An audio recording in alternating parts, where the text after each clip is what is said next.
Eric Wang, Managing Director of Ecofibre Industries, thank you so much for being with us today on Hemp Barons. Oh, thank you, Joy. Lovely to be with you, and always great to talk.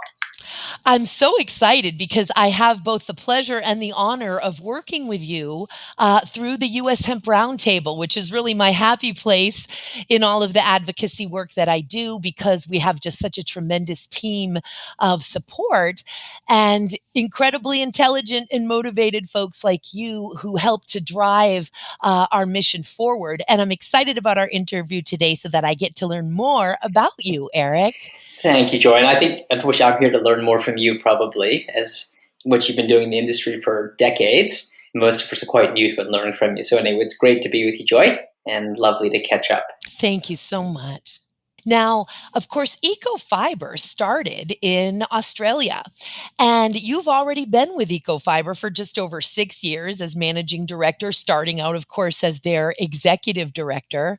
And you were working for an Australian financial services provider prior to that. So I'm dying to know, with zero Australian accent, sir, what is your connection to Australia? It's a long story, Joy. So I think when I left the military back in 1998, after 8 years of active duty, I went back to business school and for a career change, and then decided to go, instead of New York City, decided to go to Sydney for 2 years. And then Sydney 2 years became 3, and 3 became 20 before you know it. So that's how we ended up in Australia. But I think, Got it. Given my military background, I was probably the last person to ever been thought to be dealing in, cannabis or hemp space. So it was quite a surprise to me, but a very pleasant surprise in that, Joy. Indeed. And I noticed, by the way, after you were educated first at West Point, and then, of course, Dartmouth to get your MBA. Now, I'm a Boston gal. I was born in Boston, as was my grandmother and my great grandmother, and raised in Maine. And so I just have a great love of that state, that area, and Dartmouth. To me, it just holds such a wonderful feeling of institution, and that was a great little fact that I had learned about you. What made you want to get into business, by the way, from the military? Oh, listen, I think it's because all my brothers had MBAs and all of them worked on Wall Street. And I think there was one time I was in Bosnia, sitting with my squadron commander. And I think it was a Friday night, probably like 10 o'clock at night in the middle of the winter. And we were sitting in front of a kerosene stove, keeping warm. And I remember him saying, you can have a great career, stick it out.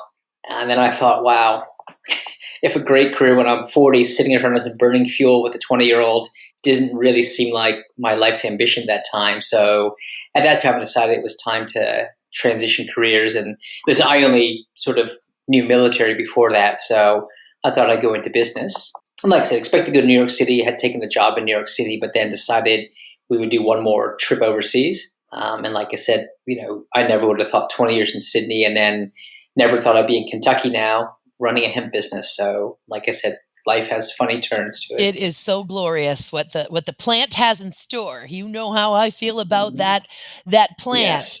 And let me ask you this. So how did Ecofibre discover you, or if you would prefer to answer this question, and although I'm so curious about that, how were you introduced to hemp? Was it through Ecofibre? Sure. So I had a very good friend named Barry Lambert.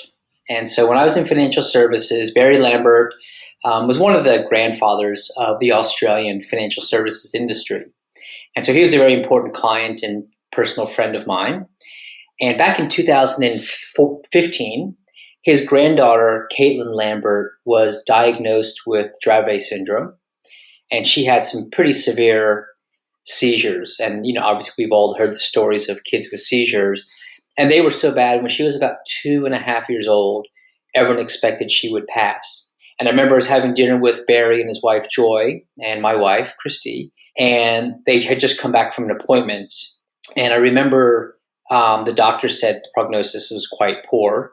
And Barry mentioned that, telling Joy, she asked, you have to sort of get your head around it. And Barry and Joy lost a child when they were younger parents. Okay. And I remember Joy and Barry saying, we're not going to let their son go through the same pain of losing a child. And so that's when they did some research, and found CBD and ordered some from Europe, and obviously illegally, brought it into the country, and the seizure stopped. Okay, and I remember having dinner after that with them, and they were explaining to me, and I didn't understand what CBD was, and so I didn't quite get the whole concept. And then, a few months later, we had dinner again, and Barry said he's thinking about setting up the Lambert Initiative, University of Sydney, because none of the doctors would believe that the CBD stopped the seizures. And he was very angry that they wouldn't sort of recommend it to other children. And Lambert's had a lot of other, obviously families in those small circles dealing with it. And so that's when the Lamberts donated $34 million to set up the Lambert Initiative. So I remember sitting with Barry talking about it, and they got it structured up. And then, as you can imagine, right after that, I think every cannabis grower in the world was writing, "Dear Mr. Lambert, have I got a deal for you?" And so you can imagine that. So, he would chat with me about it. And then he sent me something and then said, listen, if we get efficacy proven, there is going to be a need for accessibility and affordability. And he said, I bumped into this guy who founded ecofibre 15 years ago. And, it's a lot of genetics and seeds, but, can you have a look at it with me? And so I did some research. I didn't know what hemp or marijuana, the difference was. And so it was a bit of a crash course. Unfortunately, we had Google back in 2015, or I would have struggled to understand it. And we went to Kentucky out of the blue, spent 4 days in Kentucky, because they were I think they had grown maybe 50 acres in Kentucky in 2015. Mm-hmm. We were there for 3 or 4 days, and then there was really not a lot there, as you would know, Joy. Back then, everything was very, very cottage industry. And, Barry said, we should do this. We need to, it comes from a good place, and there's a lot to be done. And I have to say, when I looked at it, I was still dubious of it. But then I spent time and I found a PBS video where it was about hemp. And that was when, they went through the whole history in Kentucky and then how the Farm Bill was coming through. And there was a quote from some politicians and Senator McConnell had a quote saying, he's very proud to push the Farm Bill pilot program to bring a new commodity crop for tobacco farmers. And that's when it hit me that the industrial use and the fiber side was where I was really interested in it. And obviously Barry was very interested from CBD side, but it was all the same in the end for us. So we got involved, bought a large chunk of the company. I went home, told my father that I was thinking about this. And he said, "Are you kidding me? This is, what are you thinking?" And then the next day I went in and resigned from my job. And then, worked out my notice period and came out in 2016 and, tried to learn about everything in hemp. And I've been very fortunate. I met a lot of really, really nice people, met a lot of people who would, give time to explain things.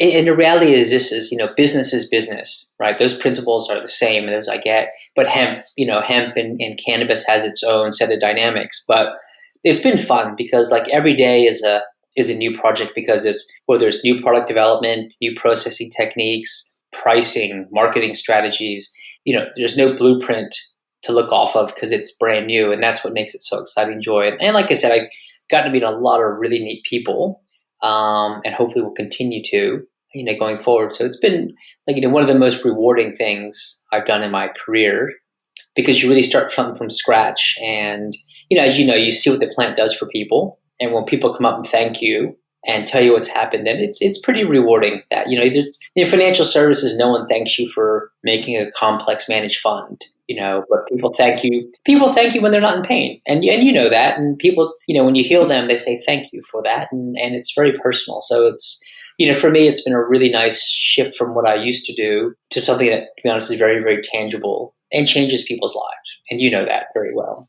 So. It's fulfilling, it's rewarding, it's purpose-driven, and I think you're just getting started with all those great experiences that you're feeling and having, as you not only explore but straight up lead the emerging hemp industries in a couple of continents. And with but I tell you what, Joy, it's I'm fortunate because I have to say the hard work is done by people like yourself. Because, trying to get it legal. I mean, I came in right when the pilot program was done, so I didn't have to go through 10 or 15 years of trying to convince people it's not dangerous. And that takes a lot of determination and a lot of perseverance to do that. So, I think this is where people who come in, at my stage, I think I'm a hanger on, to be quite frank, because the hard work was done beforehand. So yeah, so I want to lead things, but it is, the hard work was done. Legalizing it was not easy. No, but for me, as I often say, the marathon began with the 2014 Farm Bill, and now it's on like Donkey Kong, that marathon with the Yeah. 2018 Farm Bill. And it's true, I often think it was passion and purpose that led me to open up a hemp store in Woodstock, New York in 1994 when I had everything against me. I had the Secret Service sending me a cease and desist letter, all of those things. But the bottom line is that to me, that was the front load, brother. Now and then the minute it's legal, it's like, please, we need you. We need everybody in to now take this and run with it. So I really believe the marathon started then, and now we need you to run with it. And with that, let's talk about the many lines and that Ecofibre has right now available, products on the market and genetics on the market. And then if we could talk about, of course, what you are working on, and then I would love to be able to address Ecofibre's really tremendous and impressive focus on sustainability. Yeah, sure. So I'll start with the first business we set up. So we have three businesses. So we believe in using all parts. So we have a food business out of Australia. We have a medicinal or CBD business out of Kentucky. And we have a high performance industrial use business that's headquartered out of North Carolina. And so I'll start with, our CBD business. Everyone's very, very familiar, obviously, with CBD. We use a brand called Ananda Professional. And we're very focused on pharmacies and physicians. And that's really driven by the fact that, we've put a lot of investment in research and clinical studies. So we have 4 FDA authorized studies. So 2 at University of Colorado, 1 at Eastern Virginia Medical School, and 1 at Mainline Health in Philadelphia, looking at a range of different conditions. So they're phase 2 studies with INDs on them. We have 1 major study going on in Australia. I think it's apparently the largest sleep study done. So it's a multi-site, but it's done on healthy patients as opposed to those with diagnosed condition. That's to help mature the Australian market with it. And then, probably what I'm most passionate about in the medicinal side is our women's health work that we do. Dr. Alex Capano, some of you may know her, is our chief science officer and, phenomenal. She's a nurse practitioner, has a PhD in cannabinoid science, and just, a rock star of all rock stars. And, we've discussed, and, there's no good treatments for pelvic pain for women and endometriosis. So we've done some pretty significant work on it so far. And I can share a little bit, but we filed patents. And typically I don't file patents on medicinal. We've believed in it's over the counter and it's a nutraceutical or dietary supplement. But for this one here, because of what's happening with treatment on cancer cells, we actually have gone down a more formal path with that. And mainly because I think when it comes to the treatment and oncologists using CBD, they want to see things the way they're used to seeing either way they want to do it. And like I said, this was, like all inventions, we found this out by accident because we had done a lot of work on endometrial lesions using something called organoids, which is really stem cell research to regenerate the organ so it behaves like it normally would. And trying to be thorough, we tested it against not just lesions, but chemo-resistant and chemosensitive cancers. And like I said, some pretty, for me, pretty shocking results. For people like you, probably, you would expect it to happen. But, science, unfortunately, requires, that rigor and proving to failure versus success. So there's a bit of a pathway to it, but, we've moved pretty quickly on it. And that's probably some of the bigger work we've done, because it is about, very few good treatments for pelvic pain, even fewer treatments for endometriosis, and you have infertility issues. So it's a big space that's really not well treated or well addressed at all. So it's a pretty big passion for ours to do this. So that's the anandahealth business. And like I said, the fundamental belief we have, Joy, is that we believe that natural healthcare will increase in prominence across the world, and CBD has a role to play in natural healthcare. So that is our investment I just thesis. have to say for a moment, just absolutely fascinating. And the focus on women's health I am learning about right here in this interview. Thank you. Tremendous. What an important And we love focus. that product. It's almost like immediate, the work that does. So, pharmacies sell it, and, a lot of OBGYNs and family practice use that. So, like I say, it's nice. And this is where you do get, I get emails, and the team gets emails, saying, hey, thank you. This has been a lifelong issue for me. And in 20 minutes, this happened. So it's satisfying. Yeah, it's satisfying. So And you get thanked by people who are thanking you because people they love are enjoying relief. it's neat. It's wonderful. Yeah, and that it's satisfying. It's a nice thing to.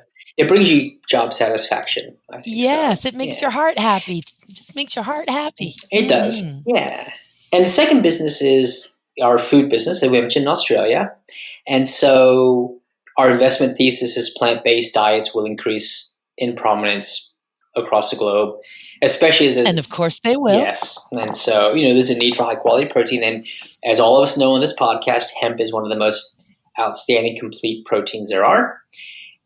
So we are, we only grow 100% Australian, so we're the largest producer by a fair margin in Australia. A vast majority of everything that gets consumed in Australia touches our hands, and we also have an outstanding equine product because, as you know, you have the core product and you have the byproduct, and the byproduct could be 40 or 50% of the mass.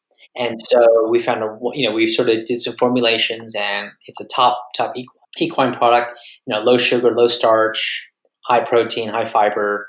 And so it's been, obviously tested for THC in all the equine. So it's being used in competition.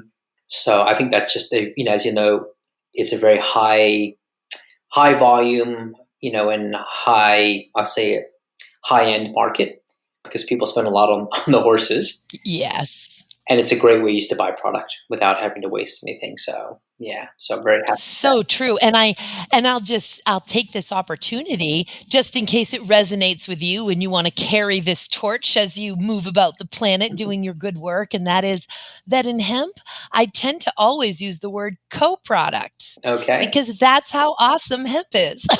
Yeah, there we go. No, okay, I get it. And Absolutely. so you've got core products and co-products, and oh my goodness, and the companion animal.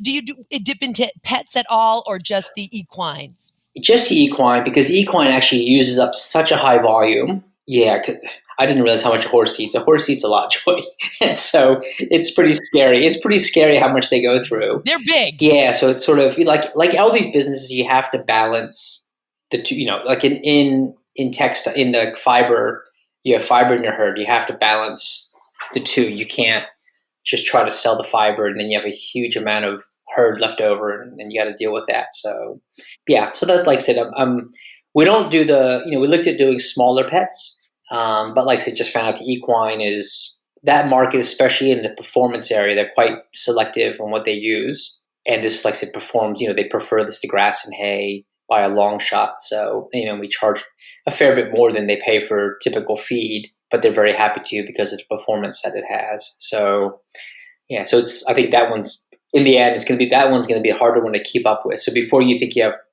all the extra meal and flour, I think with how fast equine's going, we're going to have too much oil and de-hulled seeds and have parts left over. Listen, so we'll figure that out. That is fantastic. I mean, I don't even know what to say about that. Like, what a good problem to have in a way. It's a great problem.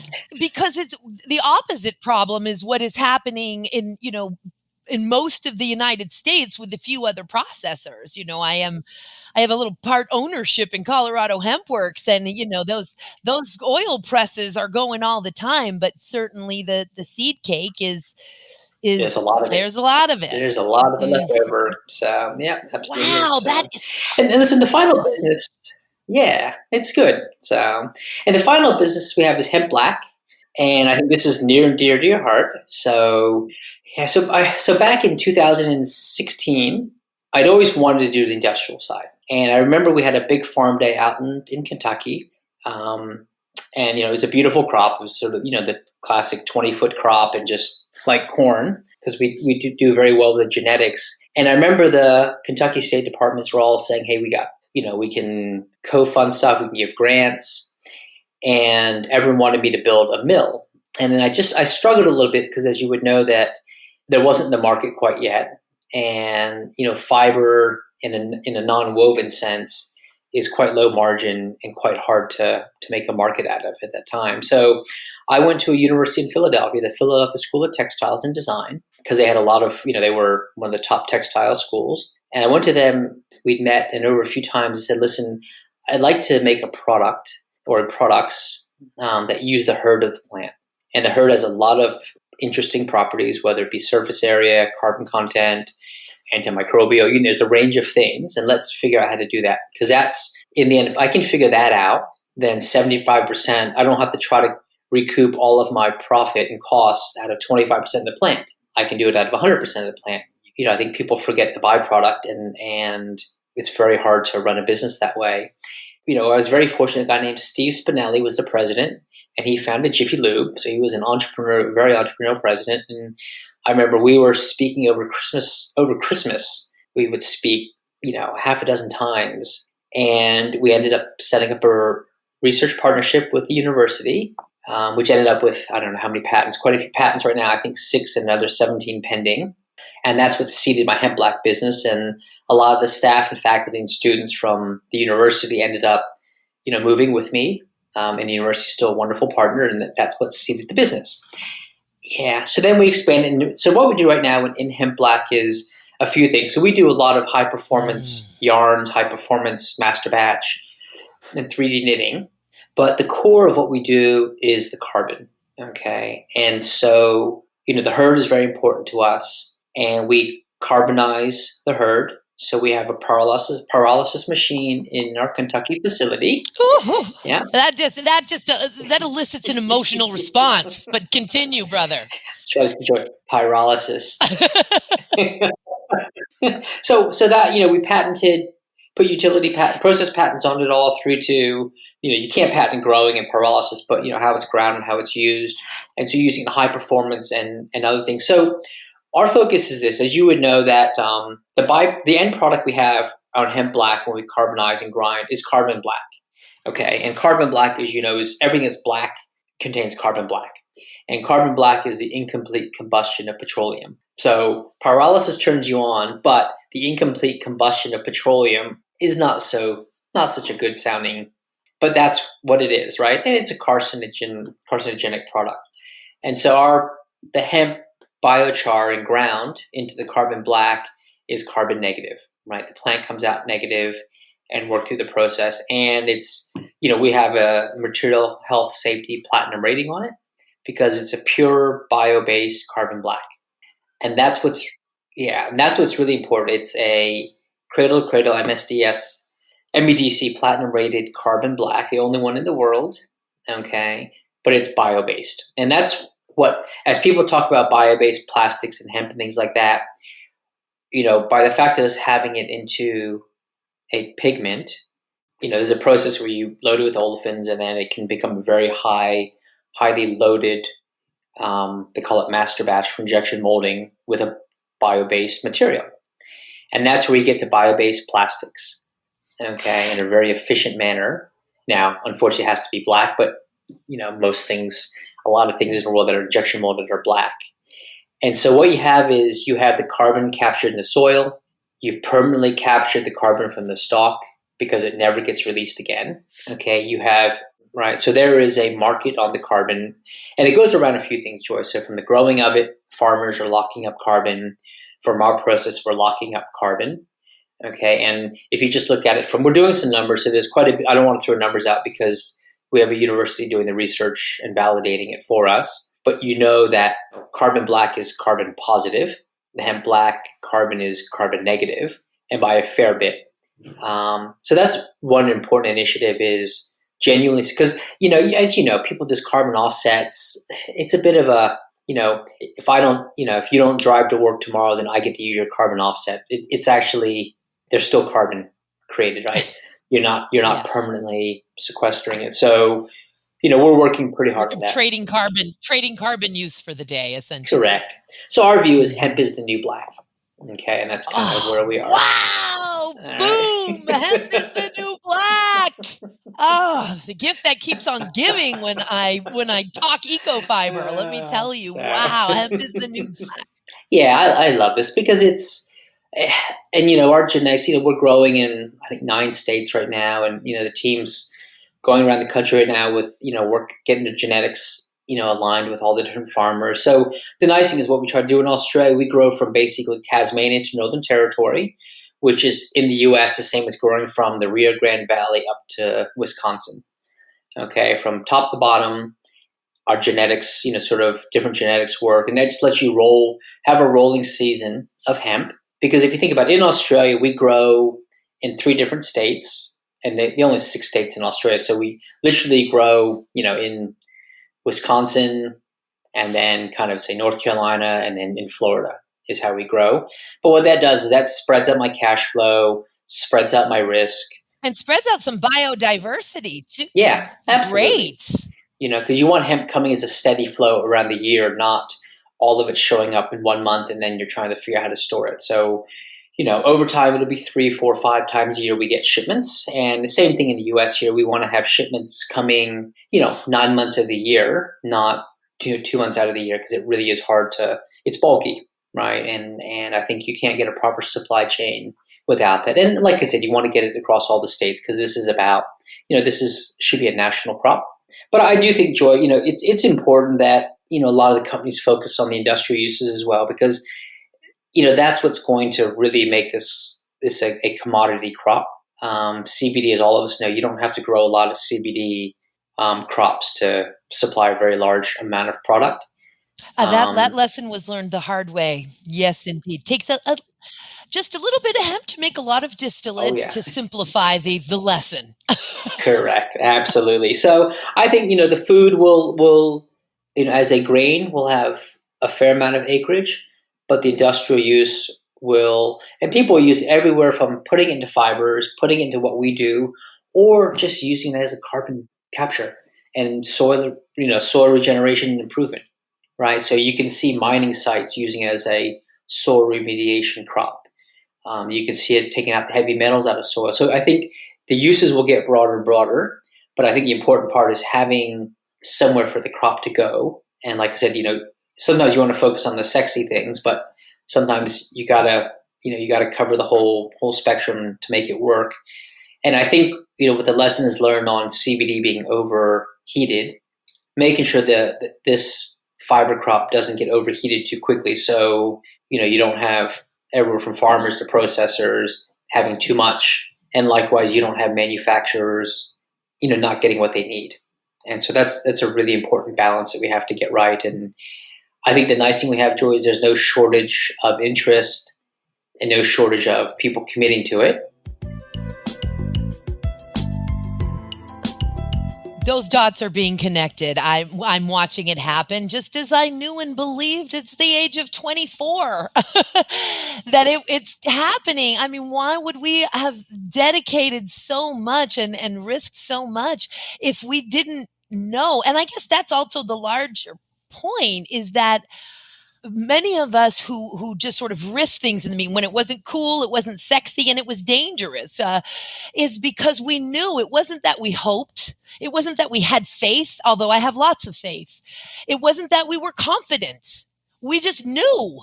It's a knowing, brother. It is a knowing. And we're watching that knowing unfold. And here I am speaking with the manifestation of that. And you're watching it unfold, and that interest. Yeah, absolutely. Mm-hmm. It's great. And I hope, the lessons I think we learned from the CBD industry is, I think everyone there thought it had to be a zero-sum game. I think the fiber industry, what I'm seeing is, it's a positive-sum game. Okay. So I think people realize there's such a big market. There's so much opportunity that you don't have to step on everybody. Again, there's what I'm doing is probably 1/100th of the uses there are. We will all go whaling for the rest of our lifetimes, is how Jace Calloway of Finola. Have you ever met Dr. Jace Calloway and anandahealth? No, I Oh, have you would not. love No, them. I have But not. as he's, because people are all concerned about, we're all going to go whaling for the rest of our lives. That's what hemp can do, and that's where we're at in the evolution of it. Now, so that I don't leave certain, and I speak about pyrolysis from time to time on this on hemp barons, but so that I don't leave certain of my listeners hanging here, could you give us sort of the summary of pyrolysis, and then if I could ask you other things that might be used with the carbonized fiber, the carbonized herd. Thank you. Yeah, sure. Of course, yeah. So pyrolysis is really just burning without oxygen in its simplest terms. So we have the hemp herd. It comes in and it burns anywhere from 600 to 1100 degrees Celsius. And as it sort of makes its way through the heating chamber, there's a mix of nitrogen and oxygen going in there just to make sure it doesn't flame up, which is what the nitrogen is doing in there for us. And then when it comes out, you imagine 100 pounds of hemp herd goes in, and about 20 pounds of biochar comes out. And that's because all the impurities in the hemp have been burned off. And then all the gases then are put through what's called a thermal oxidizer to make just pure oxygen coming out of that. And like I said, the biochar, a lot of people use the biochar as a wonderful remediator for soil. But the hard part is by the time you've made that biochar, it's a pretty expensive soil remediator. And so there's a point in time when it will become, at such a scale which it can go into the soil and it's worthwhile. But we then grind it down. And so there are different levels of grinding down of micron sizes. And so at its kind of most base use, we grind it and it gets used as a pigment in injection molding. Okay, so instead of carbon black, it's replacing carbon black. At another level, it's used as a spray coating. So on a whole range of different steel products, the powder coating, once again, you can use that pigment. You can use the pigment to replace carbon black on t-shirts. So think about someone who has a recycled or beautiful t-shirt, and then you use petroleum-based ink on it. You just killed it, right? And so there's a lot of, we have a lot of people using the ink. So it's a bio-based ink versus a petroleum-based ink. I didn't know. I am learning about this in this interview, Eric, because we talked shop and advocacy and complex areas of law and regulation when we're together. I did not realize. Now, certainly we're all looking for the soy inks. Love you, soy, but I love hemp is the new black better. It's a perfect, because there's so much, as you know, there's so much carbon because it breathes so much carbon. There's so much carbon in the plant. It's a very efficient source of carbon. And at the very pointy end of it all, Joy, this is what the hard stuff we do in North Carolina is. We take a very fine powder, put it in a master batch, and it gets spun into a very, very fine, high-performance yarns. And these yarns give you conductivity. Okay, so if you think about wearables have always been watches and around your chest because you've never been able to get a conductive fabric. Because if you need copper or something in there, and if the fabric rips or tears, you lose conductivity. And so that's what we work on in North Carolina is very fine, high performance conductive yarns. Like I said, that will. And listen, I'm not smart enough to use. It's like what we are happy is it's like when someone invented. I use the word plastic. All of a sudden, the whole world changed, or glass, right? It just changed how you did things. So if you can make conductive yarns, it will change things to, your wallpaper is conductive. Who needs plugs in the house? Who uses wires? So, brother, I'm going nuts right now. There's no need for me to sit here and pretend that I'm not on fire right now. I mean, wow. Okay, so you're already freaking doing it. I did not realize this, and that is when I started to learn about nanotechnology a bit, just the basics, the basics, brother. And that was through OSU, John Simon's teaching that one. And I started to learn because why was I learning about it? I was learning about it because, of course, hemp cellulose is second only to graphite whiskers and carbon nanotubes in terms of surface area and strength, is my understanding. And when I'm finished, you will please polish if I have misspoken there. But So then I had to learn about, nanotechnology, because when I first got into hemp 30 something years ago, there was no looking at things on the nanoscale. A nanometer is, of course, a billionth of a meter. I mean, so we couldn't see it. So then, so I get into the hemp movement, blah, blah, blah. The years go on. Now we can see things on the nanoscale, and then this is discovered. So I start to learn about it. In that lesson, as I was learning a little bit about it, it was like, they said, imagine if your T-shirt could become a computer. And of course, that's sort of a wild thing, although apparently achievable. The more thing that really lights my fire, of course, is exactly what you're saying: the conductive wallpaper, or the hempcrete home that has a layer of carbonized hurd. Then the home becomes its own source of energy. Am I correct? Yes, correct. And I wish I had one here in my office at home, but we have these, it's sort of party tricks. So we have T-shirts printed with our carbonized ink, and you have these little cubes that when you join the circuit, they light up. So you can put it on the T-shirt, and a cube lights up. So I don't have that. I don't have the party toy here, so it's at the office. So, wow! But as you know, Joy, it becomes like I couldn't tell you how to be used, but there are smarter, clever people who all of a sudden have something to solve a problem they couldn't solve before. And that's what's exciting. Thank you. And that's the important thing. And that's why I've discussed with you that one thing I would like to see change, if it has to be done through a technical amendment or in the next farm bill, that non-compliant hemp, meaning hemp that has failed whatever test, it's above 0.3, obviously, percent delta 9 THC, total THC, that is the most valuable cellulose in the world, and it would need to be destroyed. And so, the reason, so what I would like to see is that that hot hemp, then under obviously strict regulation, could actually an appropriate way to dispose of that hot hemp is through pyrolysis at a certain temperature that is known, obviously, to render all the cannabinoids inactive, so that the government can be totally convinced that nobody's going to be intoxicated by this, and that it can then enter the stream of commerce. But the bigger point is, just as you just said, hey, smarter people than me are going to figure out what to do with this stuff. We're making it available. And that's my point in the advocacy of that attachment that I have to allowing pyrolysis to be a way to dispose of hot hemp and enter the stream of commerce, is because there are those smart people and those companies, everything from air and space to computers and cell phones they need those materials to be available, and then they can run with them. But if we don't make them available en masse, they can't do their R&D, and they can't incorporate them into their existing manufacturing regimes. Yeah, exactly. Yeah.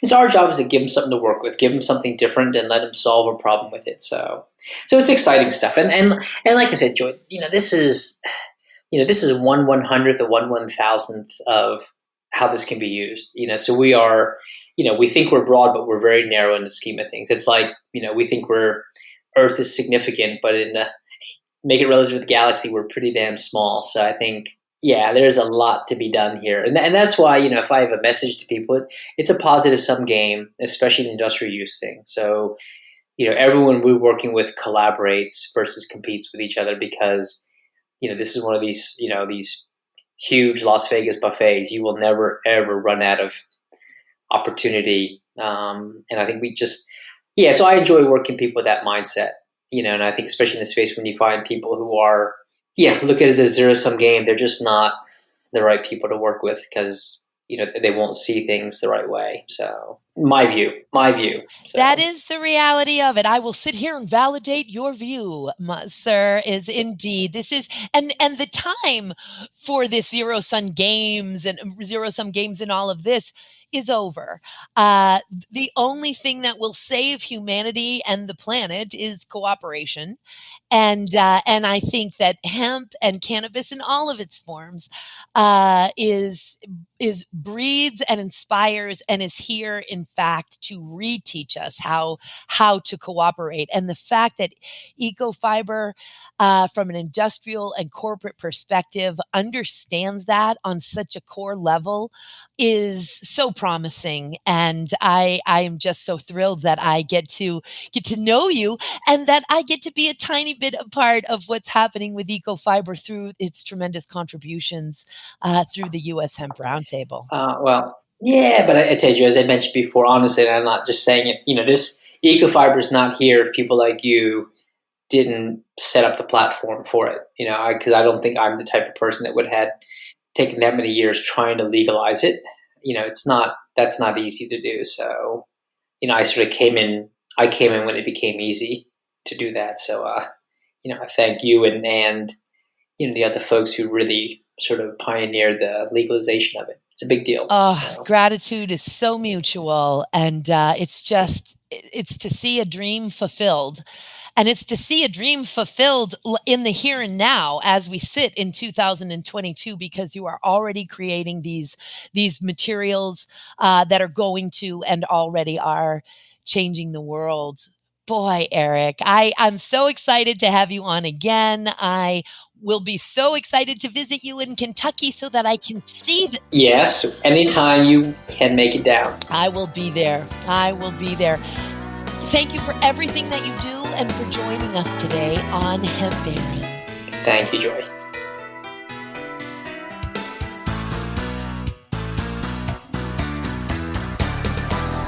Hi, y'all. I'm Jo, host of Casually Baked, the podcast. If you're curious to explore the highly responsible side of cannabis, farming, and legalization, I'm here to help lighten the stigma and build your canna confidence.